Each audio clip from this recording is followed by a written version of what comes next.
মাননীয় মুখ্যমন্ত্ৰী ডাঙৰীয়াই আমাৰ মন্ত্ৰীসকলক বিভিন্ন সময়ত বিভিন্ন জিলাৰ দায়িত্ব দিয়ে। গাৰ্জেন মন্ত্ৰীৰ দায়িত্ব আছে, কিন্তু এতিয়া ওপৰঞ্চীভাৱে ওদালগুৰি সমষ্টি আৰু মাজবাট সমষ্টি ইয়াতে মাননীয় প্ৰধানমন্ত্ৰীৰ যিখিনি ফ্লেগশ্বিপ আঁচনি আছে, মুখ্যমন্ত্ৰী ডাঙৰীয়াৰ যিখিনি ফ্লেগশ্বিপ স্কিম আছে, সেই স্কিমসমূহৰ ৰূপায়ণ কেনেধৰণে হৈ আছে সেইটো পোনপটীয়াভাৱে তদাৰক কৰাৰ কাৰণে আমাক দায়িত্ব দিছে।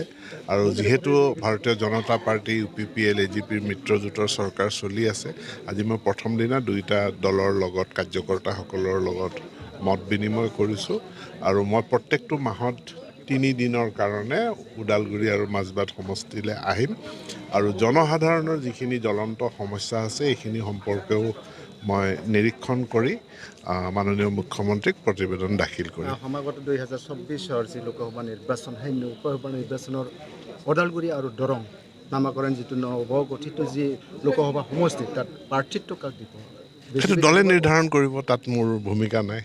সেইটো দলে নিৰ্ধাৰণ কৰিব, যিহেতু মিত্ৰতাত আবদ্ধ হৈ আছে দুয়োটা দল। গতিকে যৌথ মিটিঙত আলোচনা কৰি সময়ত প্ৰাৰ্থিত্ব ঠিক হ'ব। BTRৰ 6.3 দফাৰ যিটো ইমপ্লিমেণ্টেশ্যন হোৱা নাই, এইটোৰ আমি ইমপ্লিমেণ্টেশ্যন কৰাৰ এটা প্ৰক্ৰিয়া আৰম্ভ কৰিছোঁ। গতিকে অকণমান সময় লাগিব, কিছু জটিলতাও আছে। এটা ছাৰ্ভে কৰিবলৈ দিয়া হৈছিলে, ছাৰ্ভেটো সম্পূৰ্ণ হৈছে। গতিকে চুক্তিৰ স্পিৰিট মতে আমি সেই সমস্যা সমাধান কৰাৰ দিশত আগবাঢ়িম।